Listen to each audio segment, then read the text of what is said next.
Hello, Gemini. Welcome to your reading for the month of May 2021. This is for Gemini, Sun, Moon, and Rising. If you're unsure of your Sun, Moon, and Rising signs, I left a link in the description box below for how to find that information. I'm not affiliated with it. It's astrocharts.com. It's astro-charts.com. That's just a website I prefer because I like the layout. You can also Google, and there are many sites that can help you find your planetary aspects for your birthday and learn about, what all those things mean. But anyway, this is for you, Gemini. I am a Gemini rising, so hello, fellow Geminis.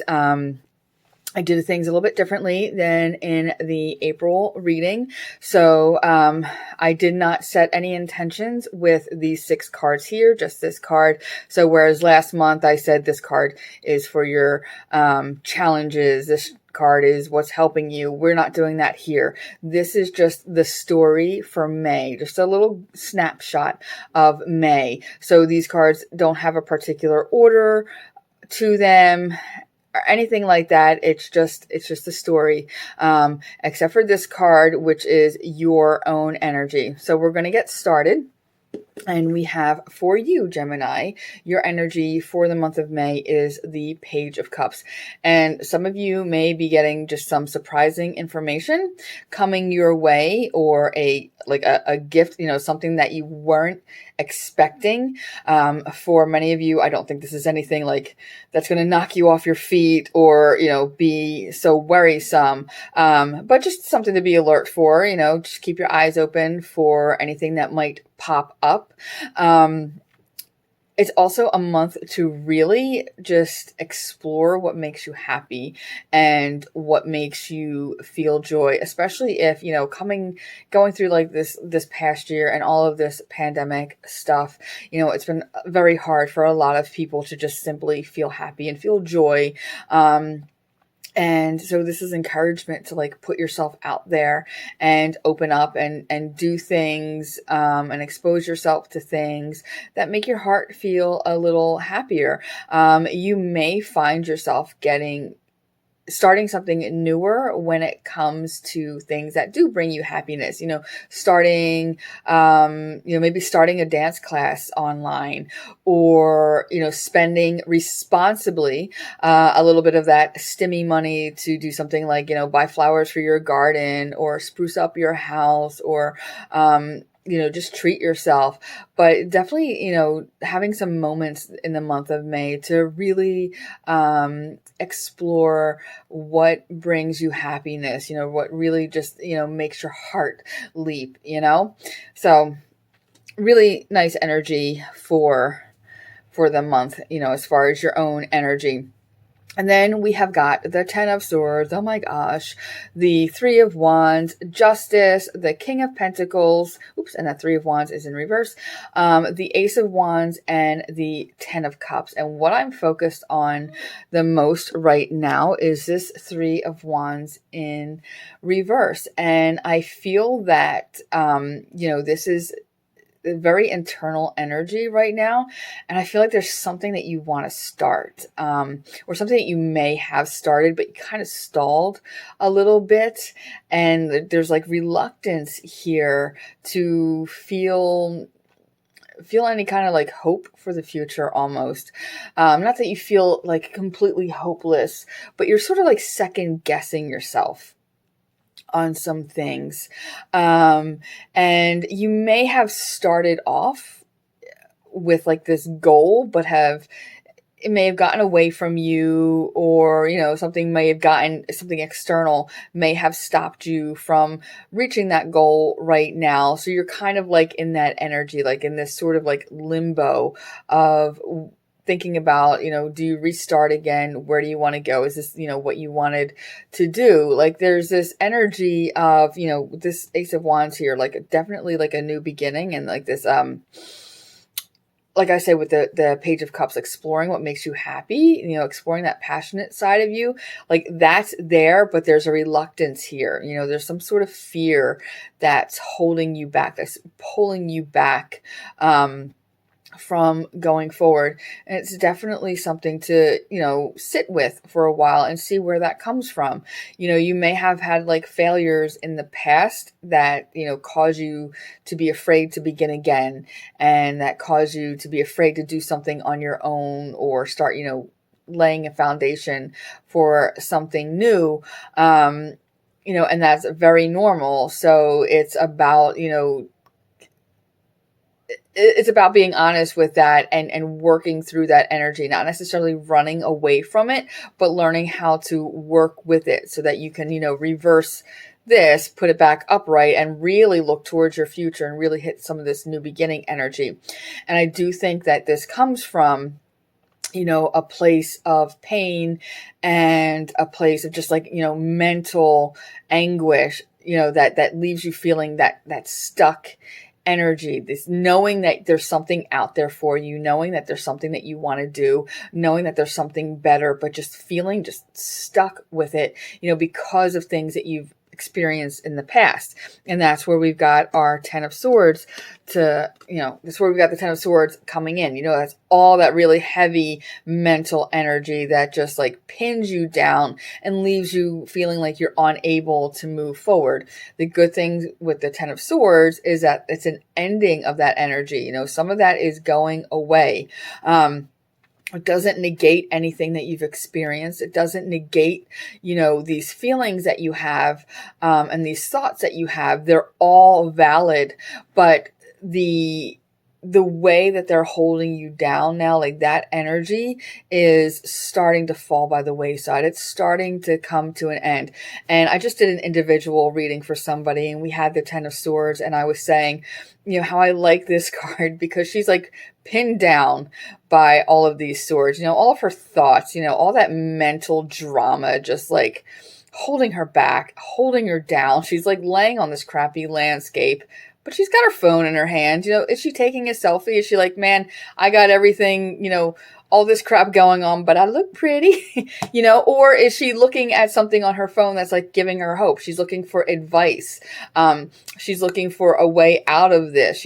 She's typing out an SOS, somebody come help me, help me, process all of that. There's a way that this is ending. There's like, despite all of this darkness, despite all of this overwhelming energy, there's like a spark of hope there as well. And, you might be down, but right now the only way that you can go is up.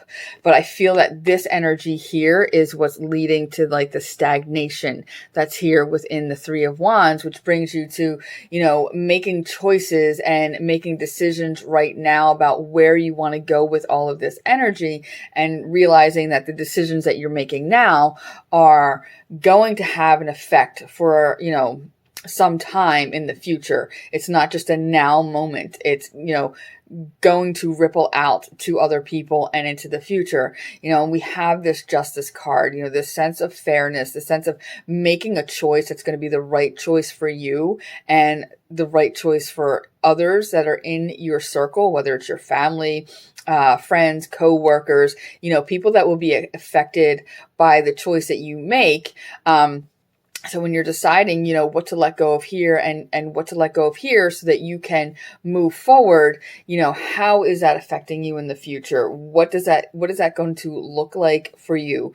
The question that keeps coming in my mind is like, justice is about fairness, but like, are you being fair to yourself? Do you cut other people some slack, but you're not cutting slack for yourself? Do you make decisions that will benefit other people because you're helping them and that's just who you are? But are you making decisions that are helping you? For some of you here, this justice is simple justice. If you're waiting for like a fair decision, that's on its way. But I think for a lot of you, it's more about being a little bit more proactive with this moment here and making the move, making a choice to get out of like that stagnant energy and move forward, and understanding like, how the decisions you make now are going to work out for you in the future. We have the King of Wands. Wow. the King of Pentacles, the Ace of Wands, and the Ten of Cups. I think I was trying to say Pentacles and Wands at the same time. Really, really lovely energy here. It's almost like once you get unstuck here, then we've got this here going on. We've got stability. We've got new beginnings. We got you following your own path. We've got emotional fulfillment. You know, this emotional fulfillment that we hinted at here with exploring your joy is even bigger and is expanded here. You know, and the King of Pentacles is, you know, this is about security and stability. The King of Pentacles is also a generous person. You know, this is, you know, when you do find what you're confident in, when you do find what works for you, you're not holding that back and you're not like keeping that secret. You know, you're somebody who shares your resources, somebody who shares your talents, sometimes somebody who shares your money when you see those in need. But this is feeling very secure in yourself and feeling very secure with your resources, you know, and that might be with your job, with your financial health, even in your relationships or your physical health.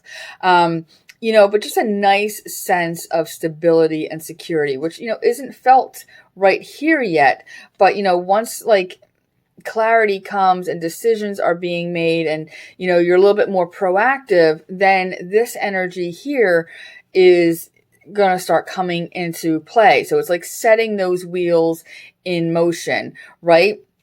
And if you're feeling, you know, the way to get out of this Three of Wands energy is to start fresh, start new, then, oh my God, start fresh, start anew, then definitely go for that. You know, think about, you know, what really like lights your fire, what gets you going in the morning, what are you dreaming of, like, what are your big ideas, what are your big creative ideas? Can you put those things into motion? Do you have a plan? You know, with the Three of Wands in reverse, sometimes like your plan is kind of stuck and you might need to rework what you're doing right now, you know, in regards to setting your goal, reaching your goal, getting to this point that you want to be.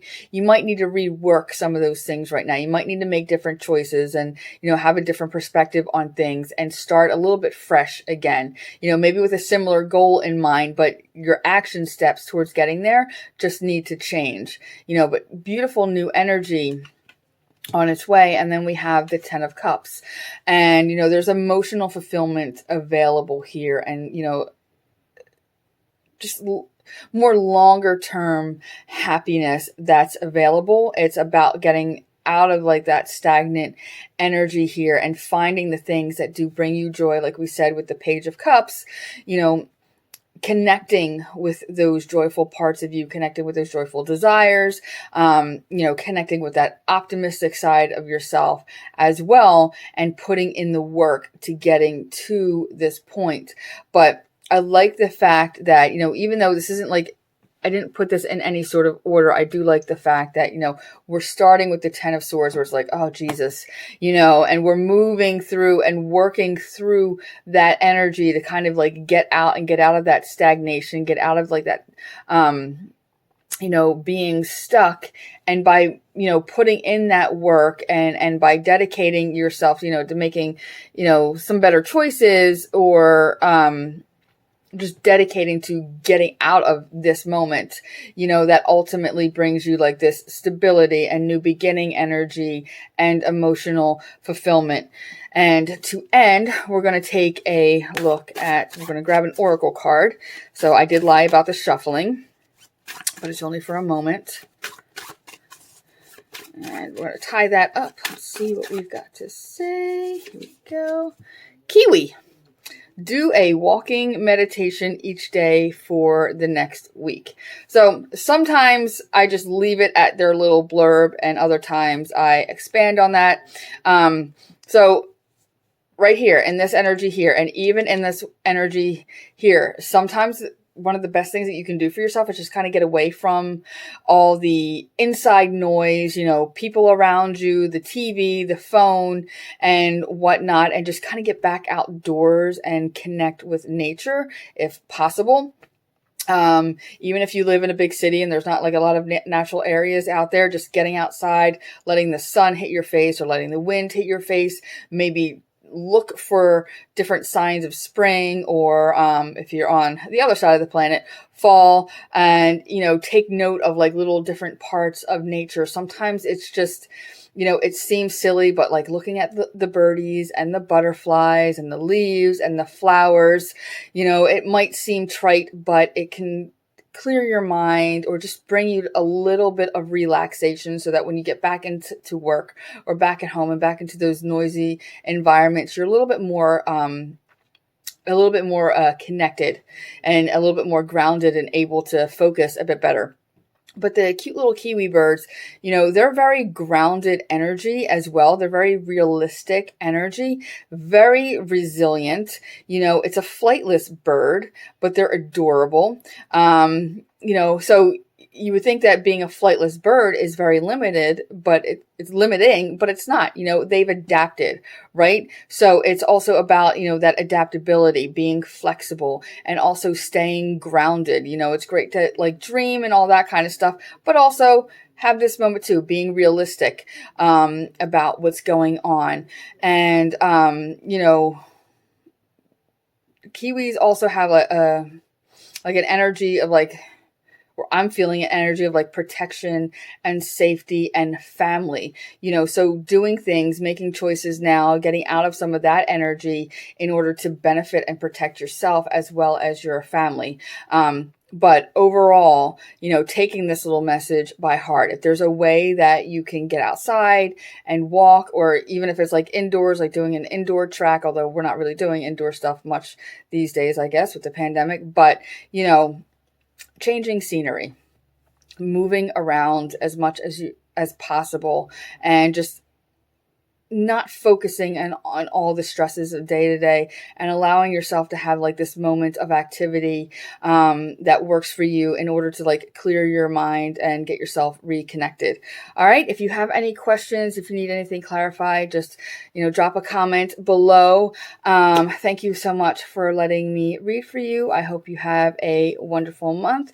Sending you lots of love and blessings, and I will see you next month. Thank you. Bye-bye.